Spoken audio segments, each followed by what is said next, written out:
You're listening to Life Unrehearsed with Matt DelVecchio and Stephanie Erickson, tackling the topics that life throws in your way. Brought to you by Severia Mobility Products, providing you better mobility for life. Call them at 1-800-931-5655. Good afternoon. Welcome to Life Unrehearsed again on this rainy day in Montreal. When will it stop? You're listening to Life Unrehearsed, a show where we talk about all the challenges that life has for parents, for couples, those of you who are taking care of an aging relative. We talk about it all here at Life Unrehearsed. I'm Stephanie Erickson, social worker and family caregiving expert, here with Matt DelVecchio, certified professional consultant on aging. Hi, Matt. Hello, Stephanie, and welcome to a special Mother's Day edition of Life Unrehearsed. Must first start off with wishing my mother a happy Mother's Day, and of course to you, Stephanie, you're beaming with pride over there. Happy Mother's Day. Thank you very much. Well, it's good you said your mother first. She might get you for that. Yeah, it was such a nice morning. I love those homemade cards. I love them. They just brighten my day, and I'm already sad and grieving thinking that at one time my kids won't be in elementary school and they're not going to make me those cards anymore. It goes quick, Stephanie. It goes quick. I know. I love them. We do want to wish all the moms a happy Mother's Day, and to those moms that are no longer with us, our thoughts are out to you. Your loved ones are thinking of you today. And how about a shout out to all the stepmoms out there? Your stepmom, yep. Stephanie, my wife, Stephanie Trudeau, is also a proud stepmom. And, they may have inherited a child or two or three. Bonus kids, we call them. So special happy Mother's Day to everyone. And, on the topic of Mother's Day, Stephanie, you and I were very, very fortunate and privileged earlier this week to have in studio with us for an interview Mrs. Sophie Gregoire Trudeau, perhaps one of the most well-known moms in Canada. And when you're saying that, Matt, that's exactly how she presented herself. I'm telling you, she was so down to earth. She was so warm. I felt like, we could just, go out and grab a glass of wine. She didn't at all seem like this political figure. She really just was like, hey, it's Sophie, I'm a mom, and this is what we're going to talk about. It was amazing. She's so unpretentious, so real. Besides the RCMP guy who was packing underneath his jacket, that was maybe the only unnerving thing. But she's just a regular person, not a big entourage, made us feel totally comfortable. And she was doing the rounds with a couple media outlets, and we were very proud because most of them had about 4 or 5 minutes, and we were extended the gratitude of a full 15-minute interview, which you'll be hearing later on in this segment, broken down to a couple parts. So we were very privileged to have her, and I was extremely impressed with her. How about you? I was too, and one of the things that surprised me was, her representative that I was speaking with prior to the show as we were planning for it. He did ask me, what is it you guys want to talk about? And I threw out some topics, and he goes, yep, okay, great. No, nothing like, can I see the questions ahead of time? There was nothing like that. I was very surprised. It was all very casual and just like a normal show. It was quite amazing. They didn't even ask for the edited version, the final version. No. None of this. They just said, hey, go for it. Good luck. And next thing you know, we are interviewing. So why don't we head into this interview with Mrs. Sophie Gregoire Trudeau. Well, we're very pleased to have with us in studio Mrs. Sophie Gregoire Trudeau. Welcome to the show. Thank you. It's very official. You can call me Sophie for the interview. Thanks for coming in. Okay, Sophie. Feels a bit awkward, but okay, Sophie. We thank you for your time. We know you've got a very busy, hectic schedule. I think on the international stage, you're probably most known as Mrs. Trudeau in the eyes of the world and the wife of the Prime Minister of Canada. However, I think with Canadians, you're more known as Sophie, just like you've said. That's good to hear. That's what I want. Sophie, the advocate for many causes, particularly women's causes. Sophie, the person who has gone through some personal struggles, like many Canadians, and have fought to overcome those struggles. But I think to most, you're most known as Sophie, the proud mother of 3 children, and a big advocate of strong family values, because it's so important to you, isn't it? You're going to make my heart melt right away. Well, yes, and I'm happy to hear you say that because, I don't perceive myself as the wife of somebody, in the construction of my own self. I'm Sophie, and I really hold on, strongly to my family values and to the values that I believe in. that are really based on the fact that human beings are much more alike than we are different, and our deep needs are exactly the same: to be safe, to be loved, and to be understood. And then the antidote to that is to be able to love and to understand. And that is a life quest. That is a life quest, and I'm so happy also just to hear you say that you're your own entity. I really like that, woman to woman. I really appreciate that. I don't want to be known as my husband's wife either. In the spirit of Mother's Day, since this is a Mother's Day show, we want to talk a bit about the role of a mom. For me, where do we start? Well, I'll start us off because I have a question for you. For me personally, one of the challenges I find so hard in being a mom is making sure that my daughter and my son have healthy self-images, healthy self-esteem, healthy body images, which is incredibly challenging. I also know from personal experience as well that with the negative self-image, sometimes that can create lots of self-destructive and harmful behaviors and eating disorders and such. You've been extremely public, which I really admire and appreciate about your own struggles with an eating disorder as a young child. How have you, not as a young child, I'm sorry, as a young woman, how are you using that personal experience to help develop a positive self-image for your kids? Oh, that's a great question. I think that it's very difficult in life to be able to teach not from experience. I think that the greatest teachings come from experience and vulnerability and sharing our stories. Even now, today, after 15 years, I have chills every time I talk about it, because for so many years, I've been working on behalf of, all the causes that relate to self-esteem and construction of self and healthy construction of who we think we are and our self-worth in a society that really encourages quite the contrary. Yeah. So we're bombarded with images of stuff or people that we should look like and act like. And most of the time, unfortunately, they are unhealthy examples.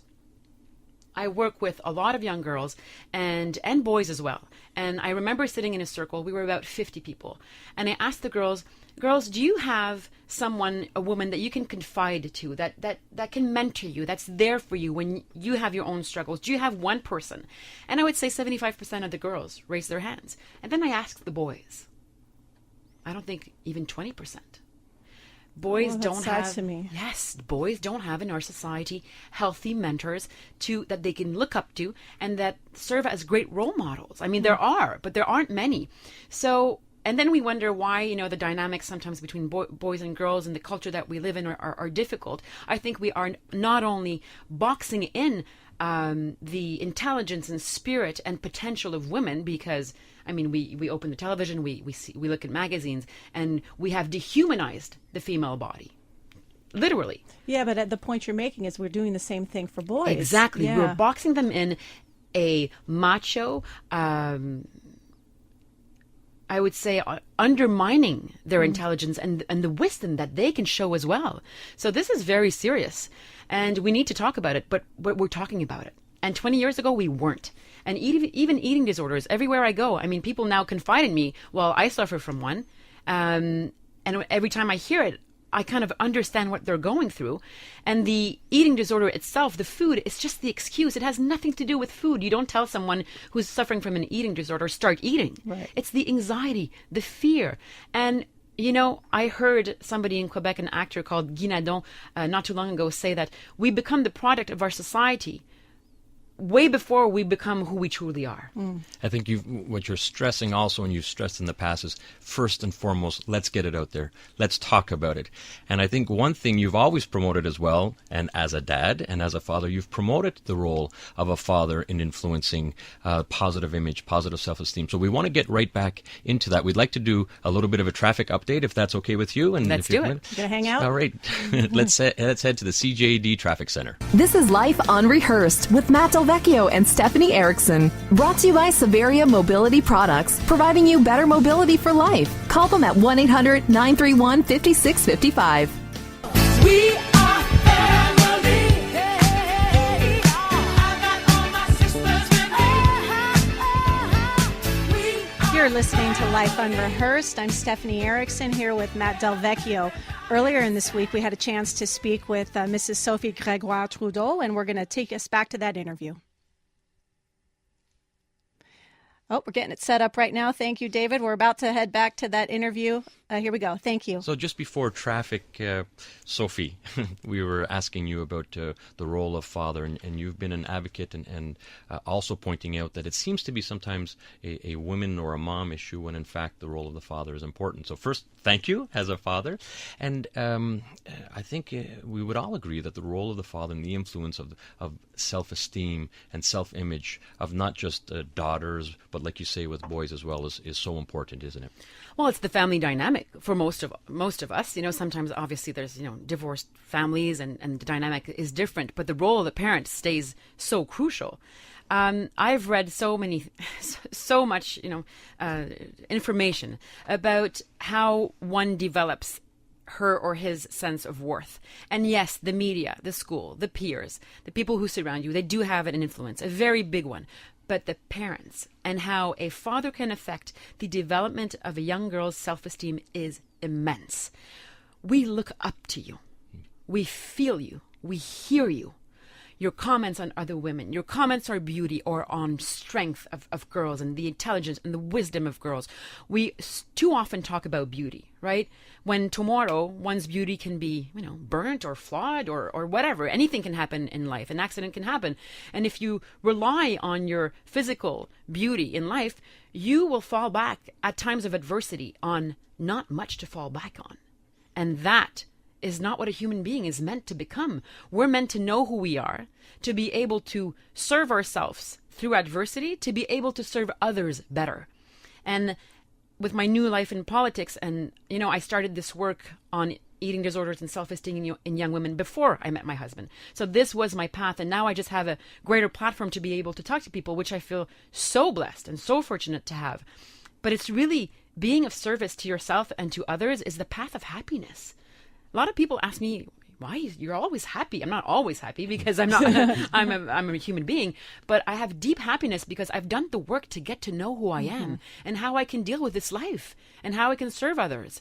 So I think that if we give the tools, for me, physical activity is huge at youth, and it should be a way of being. It should be a hygiene of life, right? A daily way of just expressing who you are, knowing your physical and mental capabilities. And the work that I do with Fit Spirit is exactly that, is encouraging young Canadian women, because they do leave sports at a young age, to be able to get to know who they are physically and mentally, and to keep that tool for the rest of their lives. And one of the things that I really appreciate about all of these things that you're saying, you're certainly working on Fit Spirit and a healthy lifestyle, and I want to hear more about what that means to you. And perhaps you can also add, you're mentioning a lot about mental health, right? And how important that is to a healthy lifestyle. It's not just the physical activity, and it's about doing the work and getting to know yourself. So when you're out there talking about having a healthy lifestyle, how are you including all of these aspects in that? Well, first of all, I preach what I talk about. I mean, I practice. I do the work. I run, I walk, I hike. I mean, name a sport that I haven't. Yoga, you do. Absolutely, yoga. And, every day I got my bike ready for winter. I take my beautiful Hadrian to daycare, in and out. It's about a, 15-minute ride, but it's better than nothing when I don't have time during the day. And it's my time with him. Sometimes when he says during winter, Mom, my forehead hurts. Now I understand that it might be too cold outside. And it's too icy. Maybe we're going to walk it next time. But sports and physical activity are just part of who I am. And without that, I don't know how I would have healed as much as I have healed, because I suffered from an eating disorder when I was a young woman. And it's still today, in a crazy life of politics and amazing, dedication and service, I need to stay grounded for the people that I'm actually trying to help. It's very important. So it's I think it's really about getting it into your daily life, whether it's 5 minutes or an hour, and doing what you love. I talk to young girls and I ask them, do you like what you do? Do you like what you consume and the things that you watch on TV or that you read? Do they make you feel good? Because if they don't, try something that makes you feel good. I mean, it's that simple. It really is. Yeah. Because it's tough for them. They're caught in a cycle of, what's popular, what's in.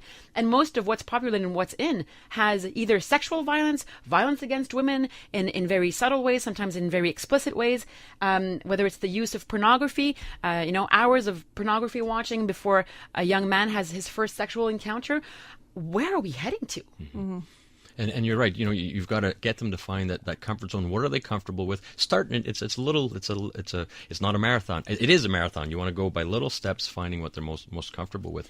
And Sophie, you had mentioned something. Healthy lifestyle is obviously a big part of it, and you had mentioned Fit Spirit. Can you give a little bit more information about this wonderful cause? There aren't many ways to find balance in your life to have those tools every day to be able to use them. And Fit Spirit is exactly that. So they're in 245 schools, and we're still growing across Quebec and Ontario. We want to be across the country because we're encouraging young girls to get active. And when you ask young girls at that age what they struggle with, their sense of worth is usually the number one issue. And once again, when physical activity becomes a tool that you can use to get to know your physical and your mental, psychological capabilities, because you really do. Sometimes it's tough to get through the end of a race. Sometimes it's tough to get to the top of a mountain. You want to let go. It's a metaphor for life. So how do you react when life gets tough? That's really who you are, right? So to be able to use something fun, done in a non-competitive, empathetic, compassionate way. I've seen girls come back from a run after a run at a school with Fit Spirit. I saw some of them cry, some of them be joyful, some of them, hold on to the neck and really get cuddly with somebody that they didn't even know in their classroom. So I think it unites people. Sports can be a uniting tool between human beings. And you don't have to be part of a competitive team. If you want to, great. But it doesn't have to be that. Choose something that you love and that makes you feel good. Yeah, and I think when kids also see parents be passionate, when you were talking about the role of a family and the role of moms, when our children see us find passion, maintain a healthy lifestyle, it just automatically tells them or shows them the example of what it's like to live a healthy lifestyle. It's just kind of ingrained in who we are. And I repeat this all the time. It's not about our words, it's about our actions. And if I'm a mom and I keep looking at fashion magazines and I weigh myself every day of the week, and your daughter's watching, right? How do you feel about your own body? What do you do or not do to your own body to transform it to correspond to ridiculous standards of beauty that obsessed with youth? What does it say about a mature woman who grows older in our society? What is the message that we share about that? It should be beautiful and filled with strength and courage and wisdom, but it's quite the opposite. So when we're telling our kids that growing old is negative and ugly, excuse me, but what kind of future are we preparing them for, right? Absolutely. It's great to hear you, and you're so passionate about all these causes. One of the things Stephanie and I were talking about, you must get bombarded with requests for interviews, and we thank you for choosing to be on Life Unrehearsed, but you must get many media interviews, many charity requests, and your busy schedule. How do you draw the line? How do you decide which ones you would like to advocate for? After being on Life Unrehearsed. My team was watching right now. I would say, woo! Yes, we do. Yes, that the flow of demand is very high. But it also means that people are listening and that the message is getting across. So that's the good news. Sometimes when I can't attend an event, I'll try to do a personalized video because I can't split myself in 100 pieces. It's just not possible. But we really try to, value the fact that people are reaching out to us. And we take it seriously, and we take it personally. I try. Sometimes, my team and the people that I work with would say, well, she wants to do everything, but she just can't. It's close to my heart. I would like to help out every single individual who's reaching out to me. So I try to use the best, I would say, tribunes to be able to share the message so that everybody can feel involved and called in. And it's about baby steps, as you said, in our daily lives. I know that I have a platform and a voice and that people are listening. But when young people are asking me, you have a voice, you do this, but what do we do? Well, in your everyday life, when you take baby step towards well-being, it's contagious, first of all. And when you start volunteering and telling your story and being vulnerable enough in your small circle of friends or your community, center or family, that's enough. It's enough because you're already changing the vibe around yourself and therefore the vibe in other people's lives. So baby steps are the most important. Absolutely. And we're out of time here, but I have to ask this last question. Please come back anytime. We love talking about these topics and these issues. But if you project yourself 30 years ahead, and I'm going to appeal to you as a mother right now, 30 years ahead from now, your children are being interviewed, and they're being asked about what kind of mom they had, who she was. How would you hope they answer? I'm going to try not to tear up. That they were loved unconditionally. Bottom line, I'm not hoping for anything less or more, and that they learn to love themselves. It's my only wish. Well, I think that's the most natural yeah, me answer we too. can get. Stop it. Now she's never coming back. Well, Sophie, thank you. Thank you very much. You embody the spirit of our show. Through the years, you have lived a life unrehearsed. And so we really do want to thank you. Merci beaucoup. Thank And, you so much. you're an inspiration Thank you to so all of much. us. Thank you so much. Let's just keep it real. Thank you. Thank you so much. This is Life Unrehearsed with Matt DelVecchio and Stephanie Erickson. Brought to you by Severia Mobility Products, providing you better mobility for life. Call them at 1-800-931-5655. I have died every day waiting for you. Darling, don't be afraid. I have loved you for 1,000 years. I love you for 1,000 more. Well, welcome to a special Mother's Day edition of Life Unrehearsed. That one's dedicated to my mom, one of her favorites, as well as the We Are Family, one of 9 kids, and that's their favorite song for the entire family. So happy Mother's Day again to all the moms out there.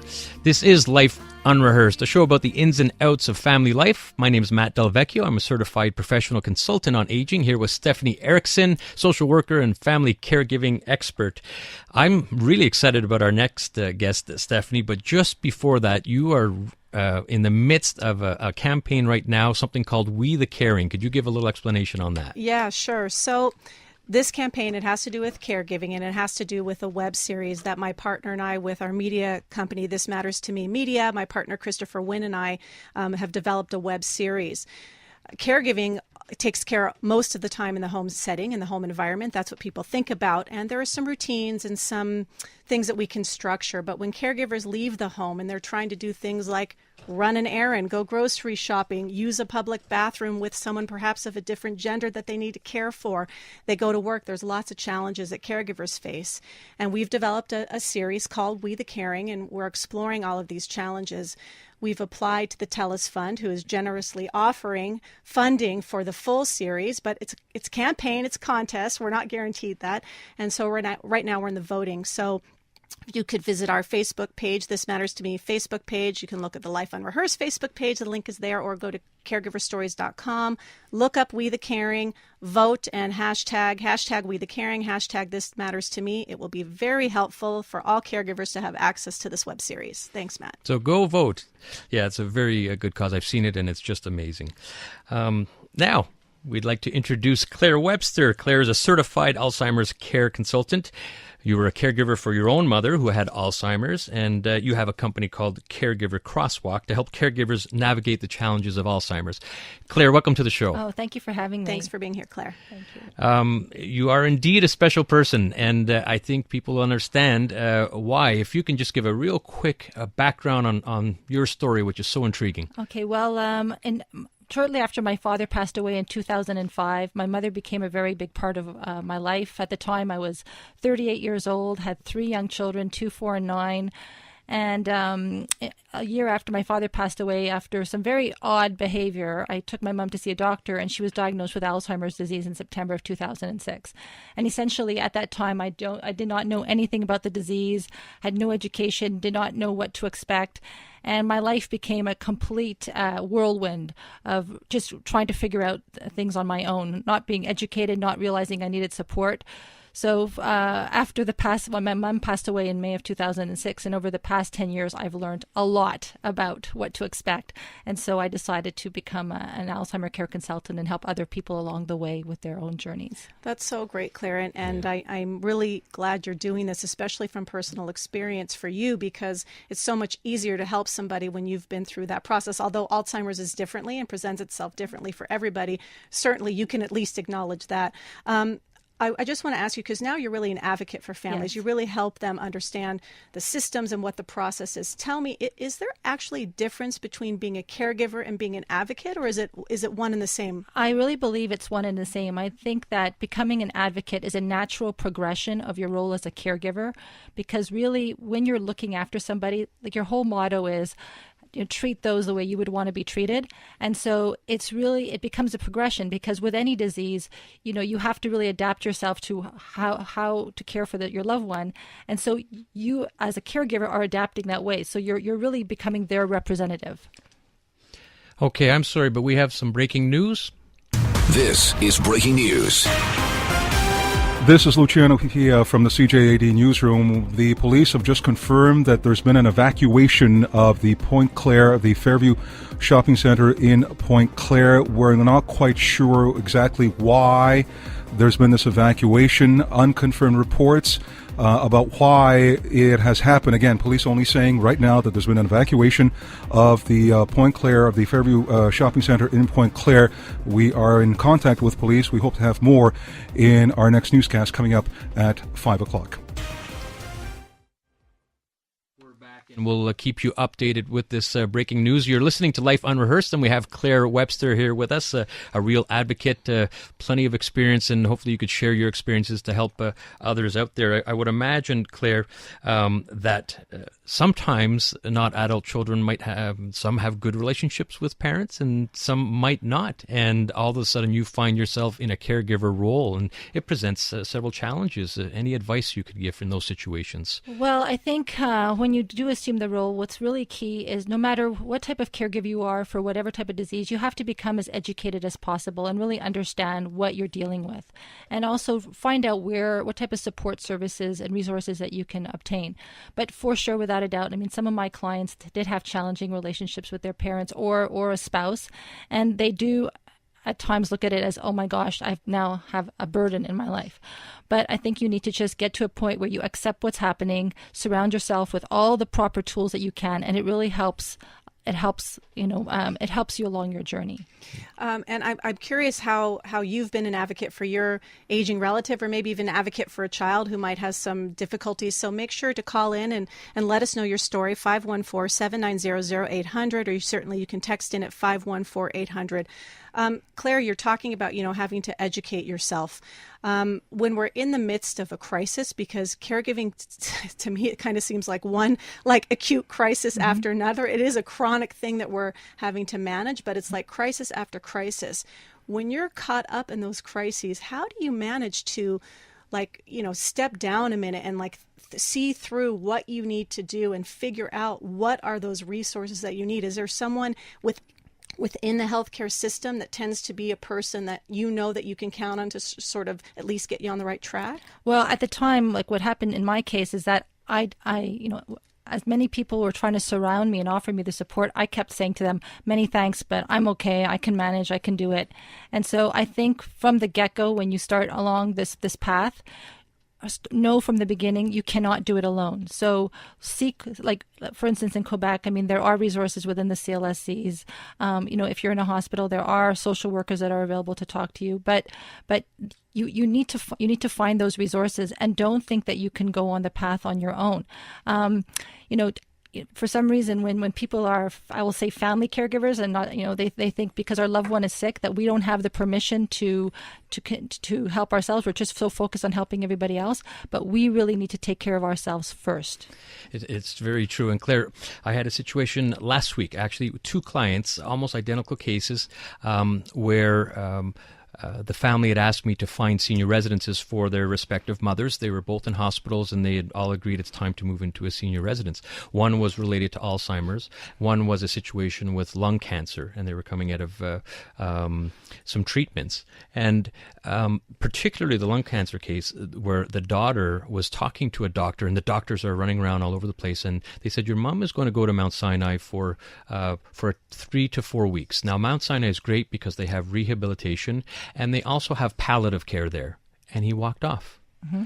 And she calls me and says, my goodness, Matt, I don't know what's going on. Is it short term, or is it terminally ill? So we're going to ask you what people should do right after we get a traffic update. Perfect. This is Life Unrehearsed with Matt DelVecchio and Stephanie Erickson. Brought to you by Severia Mobility Products, providing you better mobility for life. Call them at 1-800-931-5655. This is my fight song. Take back my life song. Prove I'm alright song. My back to Life Unrehearsed. I'm Stephanie Erickson here with Matt DelVecchio, and in studio we have Claire Webster, who's an Alzheimer's care consultant. Before we headed out to traffic, Matt asked you a great question, Claire. He was telling a situation, two situations this week that he had with clients, but the one I want to reflect on is there was a physician who said something to a family member and kind of gave two options. Either you're going to rehab or you're going to palliative. Two very different outcomes. And this daughter, I think you said it was a daughter, Matt, didn't really know what to do. So what do we do when we're in a hospital setting, or really any professional for that matter, and we're given this information and they kind of walk away? How do we go after and find out what's happening? So I think our role as family members, we have to do whatever we can, especially if we have a family member who has dementia. We are their voices. We need to be there. We need to represent them. And again, like I said from the beginning, treat others the way you would expect to be treated. And you need to be, I don't want to use the word relentless, but I want to be relentless. You need to get as much information as you can. Ask as much as you can. Don't be shy to ask whatever you can. But along the way, remember to be polite. There is no, if you're going to approach the medical community in any type of aggressive way, you're not going to get the answers. You need to be relentless. You need to be politely relentless. And you also want to try to make them understand, which is hard because they treat a lot of patients, but you got to get them a point of where they feel a form of compassion towards you and your family member. But remember that when you are caring for someone who has dementia and they are in a hospital setting, you are their voices, you are their ears, you are their eyes. They are not able to represent themselves. So you have to ask those questions. Do not be shy. Do not be intimidated. Go out there and do what you can to get the best care possible for your loved one. Hey, understanding that in the healthcare system, everyone is overloaded, so treat them with respect, like you're saying, but absolutely, you've got to go at it relentlessly, like you're saying. We have a text, and I'll just read it out. My father, residing in Florida, upon diagnosis was abandoned by my stepmom. Oof. Is this a regular occurrence? Well, what ends up happening is, depending on the type of disease that they're caring for, caregiver burnout is a very real reality. And yes, it does occur where the family member just can't do it anymore. So if their loved one is and has entered into the emergency, there are cases where loved ones are left for the healthcare system to manage because that caregiver has reached a point of absolute burnout. I don't know this particular case, but yes, it does occur. And we'll give your coordinates also, Claire, at the end of the show, so certainly that person can get a hold of you. You're listening to Life Unrehearsed. I'm Stephanie Erickson here with Matt DelVecchio, and in studio we have with us Claire Webster, certified Alzheimer's care consultant. Claire, I'm just curious because we're talking about being politely relentless, so we shouldn't give up. But I suppose, as you're also saying, we need to, in order to communicate effectively, we have to be polite. And maybe, is there a time to pick your battles? I mean, there are certain things that we should let go. Well, I think when I say to be relentless, in Montreal and Quebec, we have the CLSC, and I think it's up to us to really follow up. Don't wait for the medical community to get back to us. We need to follow up. So if they're going to say the file is going to be open in 1 week or 2 weeks, we should be following up. The times that I think we need to be a little bit tougher is supposing you have a loved one in a residence. It could be public or private, where you're concerned that they're not getting the right care. In my case with my mother, I ended up taking photographs of certain things that I didn't think were right. Wow. But when I say advocate, you want to do the proper things to follow up and make sure that they're getting the best care. And I just want to add to that, Matt. I know you're about to ask a question, but let me just add to what Claire's saying, that if in these systems you're finding like you're having a hard time getting answers, there is always an ombudsman attached to any public system, and you can certainly contact them. This is an individual, neutral party who's there to figure out what's going on and be your advocate actually within the system.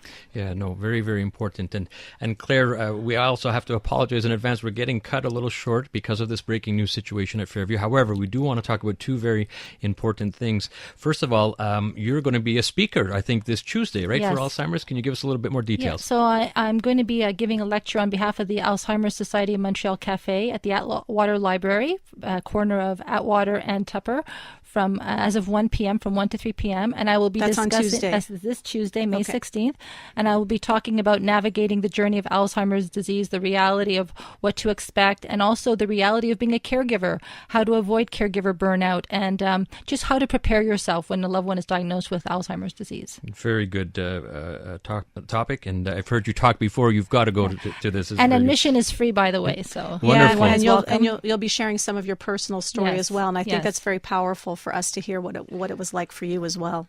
Now, Claire, where can people reach you? Can they reach you on your website? Yes, they can reach me on my website. It's www.carecrosswalk.com. And they can also give me a call at 514-826-9968. Well, thank you so much for being with us, Claire. Really appreciate it. Thank you for having me. Now, thank you for joining us. And we're on every Sunday from 4 to 5, the Life Unrehearsed show. And next week, we will be talking with a pharmacist about all that medication that your loved ones are taking, medication overload, and a very important topic related on the second half of the show about anxiety. Stephanie, your story. We're going to be talking about your story and looking forward to how you can let everyone know about anxiety and some of the things you're going through. All right. Off to news. You've been listening to Life Unrehearsed with Matt DelVecchio and Stephanie Erickson. Brought to you by Severia Mobility Products, providing you better mobility for life. Call them at 1-800-931-5655.